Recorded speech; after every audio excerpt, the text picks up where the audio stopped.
రాష్ట్రంలో ఇప్పుడు ఒక యుద్ధం నడుస్తూ ఉంది. అదే తెలంగాణ అప్పులకు సంబంధించినటువంటి యుద్ధం. మీరు ఇంత అప్పు చేసిరంటే లేదు మీరు ఇంత అప్పు చేసిరు అని చెప్పి అధికార విపక్షాలు రెండు కూడా డైలాగ్ వార్ నడుస్తూ ఉన్నది. నిన్న ఒక సవాల్ విసురుకున్నారు ఇద్దరు. అది ఉస్కో అంటే ఉస్కో అని మధ్యలోనే చల్లబడిపోయింది. వాళ్ళు ఒక దగ్గరికి పోయారు, వీళ్ళు ఒక దగ్గరికి పోయారు, వీళ్ళని అక్కడికి పోనీయలేదు. సో ఇదంతా గందరగోళం నిన్న డే అంతా నడిచింది, మనందరం చూసినాం. సో తెలంగాణ అప్పులు నిజంగానే మరి ఎంత ఉన్నాయి, ఎవరేమంటున్నారు అప్పులకు సంబంధించి, అధికారిక లెక్కలు ఏం చెప్తా ఉన్నాయి, అసలు ఏం ప్రచారం జరుగుతున్నది. ఏదైతే ఈ గొడవ అంతా 2 రోజుల నుంచి జరుగుతూ ఉంటే కాంగ్రెస్ పార్టీ ఒక డాక్యుమెంట్ రిలీజ్ చేసింది. దాని మీద సంతకాలు గింతకాలు ఏముండయి, మీకు స్క్రీన్ మీద ఇస్తున్నా చూడండి. ఎట్లాంటి సంతకాలు కానీ స్టాంపులు కానీ ఎట్లాంటివి లేకుండా ఒక ప్లేన్ డాక్యుమెంట్ ఒకటి రిలీజ్ చేసింది. వాస్తవానికి అధికారికంగా వాళ్ళు లెక్కలు ఇవ్వాలనుకున్నప్పుడు అధికారికంగా స్టాంప్ వేసో లేదంటే ఒక ప్రెస్ నోట్ లాగానో అఫీషియల్గా ఇస్తే ఒక లెక్క ఒక పత్రం ఉంటుంది, నమ్మడానికి వీలు ఉంటుంది. కానీ వాళ్ళు అట్లా ఇవ్వకుండా ఒక ప్లేన్ డాక్యుమెంట్ ఇచ్చారు. ఆ ప్లేన్ డాక్యుమెంట్లో ఉన్న లెక్కల ప్రకారం తెలంగాణ అప్పులు 8,21,651 కోట్లు. 1/12/2023 వరకు ఈ అప్పుల లెక్క ఎంత? ఇది 8,21,651 కోట్లు 1/12/2023 నాటికి అప్పులు. అంటే బీఆర్ఎస్ పార్టీ పరిపాలించిన రోజులు తెలంగాణ ప్రాంతానికి సంబంధించిన అప్పులు ఇవి అని చెప్పి వాళ్ళు చెప్పారు. అంతకుముందు ఉన్నటువంటి అప్పులు అంటే తెలంగాణ రాష్ట్రం ఏర్పడే నాటికి ఉన్నటువంటి అప్పుల లెక్క 72,658 కోట్లు. మొత్తంగా అన్ని లెక్కలు కలిపితే ఇవి 90,161 కోట్లు. రాష్ట్ర ఏర్పాటు నాటికి అప్పులు ఉంటారు తెలంగాణ ప్రాంతానికి సంబంధించి. తెలంగాణ రాష్ట్రం ఏర్పడ్డ తర్వాత ఈ అప్పులు 8,21,651 పెరిగినాయని చెప్పేసి కాంగ్రెస్ పార్టీ అనధికారికంగా ఒక డాక్యుమెంట్ని సోషల్ మీడియాలో రిలీజ్ చేసింది. సో దీని మీద ఇప్పుడు ప్రతి సవాళ్ళు నడుస్తున్నాయి. మరి వాస్తవానికి నిజంగానే అప్పు అంత ఉన్నదా? ఇది కాంగ్రెస్ పార్టీ అనఫీషియల్గా రిలీజ్ చేసినటువంటి డాక్యుమెంట్ ఇది ప్రభుత్వం నుంచి.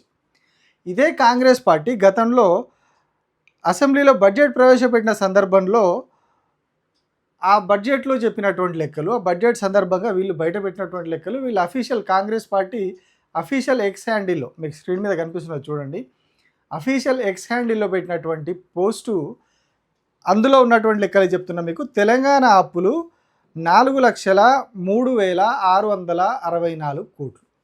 4,03,664 కోట్లు క్లియర్గా అందులో రాసిరు వాళ్ళు. అసెంబ్లీ ముందుకు కాగ్ నివేదిక ప్రవేశపెట్టిన డిప్యూటీ సీఎం బట్టి విక్రమార్క గారు. మీకు క్లియర్గా అవన్నీ కనిపిస్తూ ఉన్నాయి చూడండి స్క్రీన్ మీద. ఇందులో తెలంగాణ అప్పులు 4,03,664 కోట్లు. ఇది ఏ డేటు? 27 మార్చి 2025 నాటికి కాంగ్రెస్ పార్టీ అధికారికంగా చెప్పినటువంటి లెక్క. వాళ్ళకు పోస్టర్ వేసుకొని మరి అధికారిక కాంగ్రెస్ పార్టీ ఎక్స్ హ్యాండిల్లో పెట్టుకున్నటువంటి పోస్ట్ ఇది. ఇందులో ఉన్న లెక్క 4 లక్షల కోట్లు. ఇప్పటిదాకా మనం వీళ్ళే అనధికారికంగా ఇచ్చినటువంటి డాక్యుమెంట్లో ఉన్నటువంటి లెక్క 8 లక్షల కోట్లు. ఎంత అంతరం ఉంది చూడండి. సో ఇవే కాదు, ఇంకా ఉన్నాయి, చూద్దాం మనం లెక్కలు. బీజేపీ ఎంపీ ఈటెల రాజేందర్ కూడా ఒక ప్రెస్ మీట్లో క్లియర్గా చెప్పిండు తెలంగాణ అప్పులు ఎన్ని ఉన్నాయి ఏందనే లెక్క కూడా. ఎంపీ ఈటెల రాజేందర్ కూడా గతంలో కొన్ని అంశాలు చెప్పారు. ఎప్పుడైనా మే నెల 2025 లాస్ట్ ఇయర్ మేలో ఆయన ఒక ప్రెస్ మీట్లో మాట్లాడుకుంటూ చెప్పినటువంటి లెక్క తెలంగాణ అప్పులు అంటే కేసీఆర్ 10 ఏళ్ళ పాలనలో చేసినటువంటి అప్పుల లెక్క 3,86,250 కోట్లు. ఇప్పటికి కూడా తెలంగాణకున్న అప్పు 4,63,583 కోట్లు. రాష్ట్రం వచ్చినాడు కూడా అప్పు ఉండే. చాలామంది మిగులు బడ్జెట్ అంటే కానీ రాష్ట్రం వచ్చినప్పుడు కూడా పంచుకున్నప్పుడు మనకు కొంత అప్పు వచ్చింది ఉమ్మడి రాష్ట్ర వారసత్వంగా. అది 77,333 కోట్లు. 77,333 కోట్ల రూపాయలు ఆనాడు రాష్ట్రం విడిపోయినప్పుడు మనకు అప్పుగా వచ్చింది. ఇక ఈ లెక్క అయిపోయింది. ఇప్పుడు ఇంకొక లెక్క. ఇది అఫీషియల్గా కేంద్ర ఆర్థిక శాఖ ఇచ్చినటువంటి లెక్క. ఇప్పుడు నేను చెప్పబోయేది ఇది ఎవరో బీఆర్ఎస్ పార్టీ వాళ్ళు తెప్పించిందో ఇంకోటి తెప్పించిందో కదా, స్వయంగా మెదక్ ఎంపీ, బీజేపీకి సంబంధించినటువంటి ఎంపీ ఆయన లోక్సభలో అడిగినటువంటి క్వశ్చన్ గత ఆగస్టులో 2025 ఆగస్టులో ఆయన లోక్సభలో అడిగితే ఆయనకు సమాధానం ఇచ్చారు. ఆ సమాధానం ఇచ్చిన దాంట్లో ఉన్నటువంటి ఆ లెక్కలు ఆయన ఏమడిగిండు, తెలంగాణ ఇప్పటివరకు ఈ 10 ఏళ్లలో ఎన్ని అప్పులు చేసింది, ఎంత సంపాదన వచ్చింది రాష్ట్రానికి, ఎంత ఆదాయం పెరిగింది రాష్ట్రంది అని ఆయన క్వశ్చన్ అడుగుతాడు. ఆ క్వశ్చన్ అడిగితే దానికి కేంద్ర ఆర్థిక శాఖ సమాధానం ఇస్తుంది. ఆ సమాధానంలో ఉన్నటువంటి మొత్తం అప్పుల లెక్క 3,50,520.39 కోట్లు. ఇది ఎప్పటి వరకు లెక్క? 31/3/2024 కాంగ్రెస్ గవర్నమెంట్ వచ్చినాక 4 నెలల తర్వాత అప్పటి వరకు ఇచ్చిరన్నట్టు వీళ్ళు లెక్క 2024 వరకు 2024 మార్చి వరకు వీళ్ళు లెక్క ఇచ్చారు. అందులో ఉన్నటువంటిది 3,50,520.39 కోట్లు. ఇప్పుడు నేను మీకు 4 లెక్కలు చెప్పిన. ఒకటేమో ఇప్పుడు కాంగ్రెస్ పార్టీ తిప్పుతున్నది, అందులో 8 లక్షల కోట్లకు పైగా ఉన్నది. ఇంకొకటి కాంగ్రెస్ పార్టీ అఫీషియల్ ఎక్స్ హ్యాండిల్లో పోస్ట్ చేసింది, బడ్జెట్లో చెప్పింది 4 లక్షల కోట్లు ఉన్నది. ఈటెల రాజేందర్ చెప్పింది 3 లక్షల కోట్లు ఉన్నది. ఇప్పుడు కేంద్ర ఆర్థిక శాఖ చెప్పినటువంటి లెక్క 3,50,000 కోట్లు ఉన్నది. అంటే ఎట్లా ఏ లెక్క కరెక్ట్ అనుకోవాలి మరి మనం? ఇన్ని లెక్కలు ఇప్పుడు ప్రచారంలో ఉన్నాయి. సరే మరి ఈ లెక్క కరెక్ట్ కాదు అంటే దీనికి ఇంకేం చేస్తూ ఉన్నారు అంటే కార్పొరేషన్ లోన్స్ ఉంటాయి, గ్యారంటీ లోన్స్ ఉంటాయి కదా, వేరే వేరే కార్పొరేషన్లు పెట్టి ఉంటాయి. ఇవేమో గవర్నమెంట్ నేరుగా తెచ్చిన లోన్లు, వివిధ కార్పొరేషన్ లోన్స్ ఉంటాయి. అవన్నీ కలిపితే ఇంకా ఎక్కువ అవుతుంది అని చెప్పి చెప్తా ఉన్నారు. మరి అవన్నీ కూడా ప్రభుత్వం బయట పెట్టాలి కదా. అవన్నీ కూడా ఏదైతే బడ్జెట్లో పెట్టినప్పుడు ఆ లెక్కలన్నీ కూడా చూపెట్టాలి కాంగ్రెస్ పార్టీ, కాంగ్రెస్ ప్రభుత్వం. కానీ వాళ్ళ అఫీషియల్ హ్యాండిల్లోనే పెట్టుకున్నారు అప్పులు 4 లక్షల కోట్లు మాత్రమే అని. వాళ్ళ అఫీషియల్ హ్యాండిల్లోనే 4,03,000 కోట్లు అని చెప్పి వాళ్ళ అఫీషియల్ ఎక్స్ హ్యాండిల్లో, కాంగ్రెస్ హ్యాండిల్లో ఉన్నది. ఇప్పుడేమో 8 లక్షల కోట్లకు పైగా అని చెప్పి వాళ్ళు లెక్కలు చెప్తున్నారు. ఈటెల రాజేందర్ చెప్పింది 3 చిల్లరనే ఉన్నది, పార్లమెంట్ సాక్షిగా ఇచ్చినటువంటిది 3,50 ఉన్నది. మరి ఎక్కడ ఏ లెక్క కరెక్టు, ఎవరిని నమ్ముదాం? దీనికి ఒక ముగింపు పలకాలి కదా. ఎక్కడో చోట ఎవరో ఒకరు క్లారిటీ ఇవ్వాలి దాని మీద క్లియర్గా. తెలంగాణలో కాంగ్రెస్ పార్టీ అధికారంలోకి రాకముందు నుంచి కూడా అప్పులు కేసీఆర్ అప్పులు చేసిండు అని ఒక ప్రచారం చేస్తున్నారు. సో అప్పులు చేసిండు అన్నప్పుడు మరి దానికి సంబంధించినటువంటి కుల్ల లెక్క బయట పెట్టాలి. కుల్ల లెక్క బయట పెట్టి ఇది ఇంత, ఇక్కడ ఇంత తెచ్చిరి, ఇక్కడ ఇంత తెచ్చినా లెక్కలు బయట పెట్టాలి. కానీ ఎక్కడ కూడా ప్రయత్నం జరుగుతలేదు. ఇప్పుడు వాళ్ళే అఫీషియల్గా పెట్టిన దాంట్లో, వాళ్ళ హ్యాండిల్లో పెట్టిన దాంట్లోనే 4 లక్షల కోట్లు ఉన్నది. వాళ్ళు అనధికారికంగా ఇప్పుడు ప్రచారం చేస్తున్న దాంట్లోనేమో 8 లక్షల కోట్లు ఉన్నది. అంటే మరి ఎందుకు ఆ విషయాన్ని అధికారికంగా ఎందుకు వీళ్ళు చెప్పలేకపోతున్నారు? కేవలం బయట ప్రజలను మభ్యపెట్టడానికో, ప్రజలను ఏదో చేయడానికో, సవాళ్ళు విసిరుకోవడానికో 8 లక్షల కోట్లు అని బయట చెప్తున్నారు. ఒకసారి 7 లక్షల కోట్లు అంటారు. మన జూపల్లి కృష్ణారావే ఇప్పుడు ఎవరైతే సవాల్ విసురుతున్నాడో ఆయననే ఒకరోజు 7 లక్షల కోట్లు అన్నాడు, ఇంకొక రోజు 8 లక్షల కోట్లు అన్నాడు. అంటే వాళ్ళ మాటకి వాళ్ళకే పొంతన లేదు. సో ప్రభుత్వం అధికారికంగా ఒక రౌండ్ సీల్ వేసి ఒక డాక్యుమెంట్ తీసుకొచ్చి పెట్టాలి కదా ప్రజల ముంగట. ఇగో ఇది లెక్క, కేసీఆర్ చేసిన అప్పులు ఇవి అని చెప్పి క్లియర్గా పెట్టవచ్చు. మరి వాళ్ళ హ్యాండిల్లో పెట్టింది తప్ప, మరి ఇప్పుడు వాళ్ళు అనధికారికంగా ప్రచారం చేస్తున్నది తప్ప. మరి ఇప్పుడు ఆయన ప్రతి సవాళ్ళు అంటుండే, మరి ప్రతి సవాళ్ళు చేసినప్పుడు ఆ సవాళ్ళ దగ్గర కూడా అఫీషియల్గా తెలంగాణ రాష్ట్ర ప్రభుత్వం రౌండ్ సీల్ ఉన్న డాక్యుమెంట్ పట్టుకొని వస్తాడా, లేదంటే ఇప్పుడు ఏదైతే సోషల్ మీడియాలో తిప్పుతున్నారో ఆ డాక్యుమెంట్ పట్టుకొని వస్తాడు. సో చాలా తెలంగాణ ప్రజలందరూ కూడా తెలుసుకోవాల్సిన విషయం, తెలవాల్సిన విషయం ఇది. అసలు ఎంత అప్పులు జరిగినాయి? కేవలం అప్పుల పేరుతోటి కేసీఆర్ అప్పులు చేసిండు, తిన్నాడు అన్నారు. మరి తిన్న లెక్క ఎంత, అప్పులు చేసిన లెక్క ఎంత అని క్లియర్గా కాంగ్రెస్ గవర్నమెంట్ చెప్పాలి కదా. ఇప్పుడు వచ్చి వీళ్ళు చెప్తామనే చెప్పారు ఎన్నికలకు ముందు. మరి ఇప్పుడు చెప్పాలి కదా, ఎందుకు అధికారికంగా చెప్పలేకపోతున్నారు? మీ అఫీషియల్ హ్యాండిల్లోనే 4 లక్షల కోట్లను ఎందుకు పెడుతున్నారు మీరు? ఎందుకు అనధికారికంగా ప్లేన్ డాక్యుమెంట్లల్లో ఏవో లెక్కలు రాసి ప్రచారం చేస్తున్నారు? అదేదో అధికారికంగా ఇవ్వచ్చు కదా, కానీ ఇవ్వరు. సో మరి ఇప్పుడు ఇదే ఎవరైతే కేంద్ర ప్రభుత్వం ఒక డాక్యుమెంట్ ఇచ్చిందో పార్లమెంట్లో, లోక్సభలో, ఆ డాక్యుమెంట్లోనే ఇంకా కొన్ని విషయాలు కూడా చెప్పారు వాళ్ళు. అవి కూడా మనం చూద్దాం. అసలు ఎంత అప్పు చేసింది తెలంగాణ గవర్నమెంటు అంటే 10 ఏళ్లలో 2014-15 ఆర్థిక సంవత్సరం నుంచి 2023-24 ఆర్థిక సంవత్సరం వరకు తెలంగాణ గవర్నమెంట్ ఎంత అప్పు చేసింది, ఎంత ఆదాయం వచ్చిందో కూడా వాళ్ళల్లో రాశారు. 2014-15 ఆర్థిక సంవత్సరంలో అప్పులు వాళ్ళు చెప్పింది 69,603.87 కోట్లు అప్పటి వరకు ఉన్నటువంటి అప్పు. ఆస్తులు ఎంత వచ్చినాయి? 83,142.68 కోట్ల ఆస్తులు ఉన్నాయి. ఆ తర్వాత 2015-16 ఆర్థిక సంవత్సరంలో 91,999.28 అప్పులు.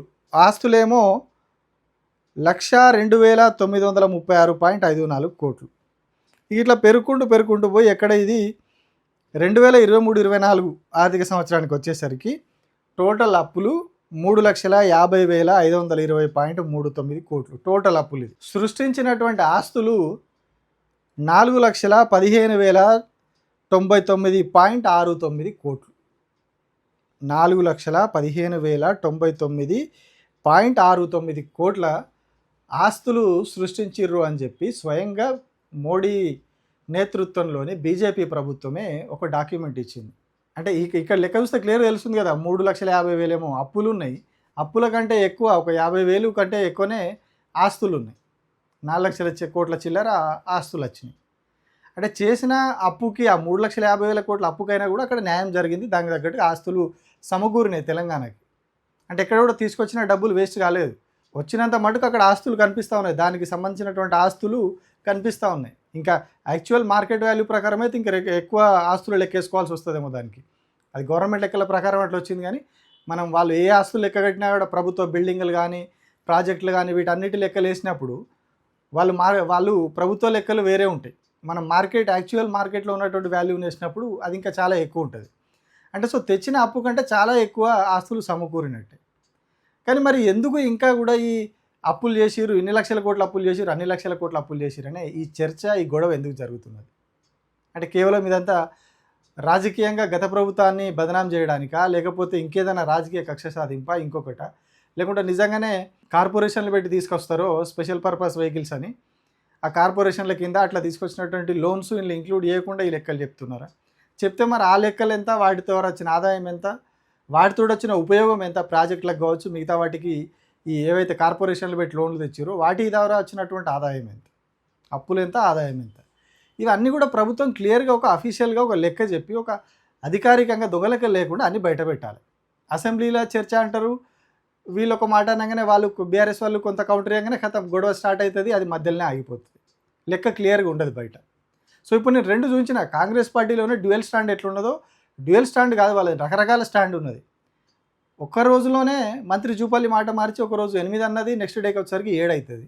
అనధికారికంగా వాళ్ళు ప్రచారం చేసే దాంట్లో 8 లక్షల కోట్లు ఉంటుంది. అఫీషియల్గా వాళ్ళ కాంగ్రెస్ హ్యాండిల్లో పెట్టిన దాంట్లో 4 లక్షల కోట్లు ఉంటుంది. సో మరి ఇక్కడ ఎవరు అబద్ధం ఆడుతున్నట్టు, ఎవరు అధికారికంగా చెప్తున్నారు, ఎవరు అబద్ధం ఆడుతున్నారు, ఎక్కడ తప్పు జరుగుతున్నది? మరి ఈ ఈ డ్రామాని ఇంకెన్ని రోజులు కొనసాగిస్తారు? ఇగో అప్పులు ఆలు చేసిరు, తప్పులు చేసిరు అనుకుంటా.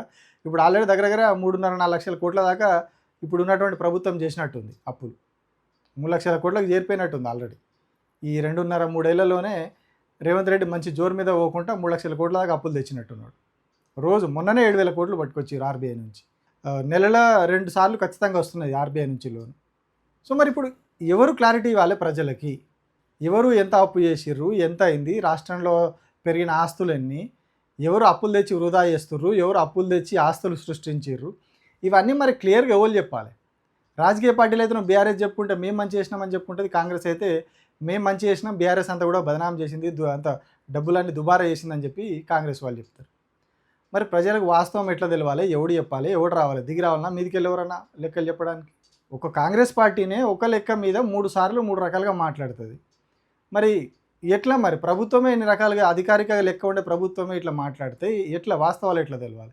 ఈ సవాళ్ళు ప్రతి సవాళ్ళని కేవలం ప్రజల ఎమోషన్స్ని రెచ్చగొట్టి ఓట్లు వేయించుకోవడానికి తప్పితే ప్రజలకి మరి నిజాలు ఎప్పుడు చెప్తారు? మీరు అసలు చెప్తారా, చెప్పారా? ఏదో ఒకటి అది క్లారిటీ ఇవ్వండి. ఈ డ్రామాలు బంద్ చేయర్రి. నేను సవాల్ ఇసురుతాను, ప్రెస్ క్లబ్కి రా, నువ్వు గన్ పార్క్కి రా, నేను తెలంగాణ భవన్కి వస్తాను, నువ్వు ఆ భవన్కి రా, ఈ డ్రామాలన్నీ బంద్ చేసి వాస్తవాలు చెప్పుర్రి ప్రజలకి. కొంచెం నిజాయితీగా బతుకురు. వాళ్ళు తప్పు చేస్తే వాళ్ళు తప్పు చేసిరని చెప్పుర్రి, వాళ్ళ అప్పులు ఎంత, ఆస్తులు ఎంత బయట పెట్టుర్రి, మీరు చేసిన అప్పులు ఎంత, మీరు సృష్టించినటువంటి ఆస్తులన్నీ 2.5-3 ఏళ్ళు అవి బయట పెట్టుర్రి. అన్ని లెక్కలు ప్రజల ముంగట పెట్టి అప్పుడు మాట్లాడురు. కానీ దొంగ లెక్కలతోటి ఇంకెన్ని రోజులు ప్రజల్ని మభ్య పెడతారు? ఇచ్చిన హామీలు పోయినాయి, అన్నీ పోయినాయి, వాటి మీద ఆల్రెడీ మోసం జరిగింది. కనీసం వీటి విషయంలో అన్న ఒక క్లారిటీ ఇవ్వండి. మీరు తెచ్చింది ఎంత, వాళ్ళు తెచ్చింది ఎంత, వాళ్ళు సంపాదించిన ఆస్తులని, మీరు సంపాదించిన ఆస్తులని తెలంగాణ కోసం. సో ఈ విషయం క్లారిటీ ఇవ్వండి. డ్రామాలు ఇక్కడికన్నా బంద్ చేయండి. Thank you.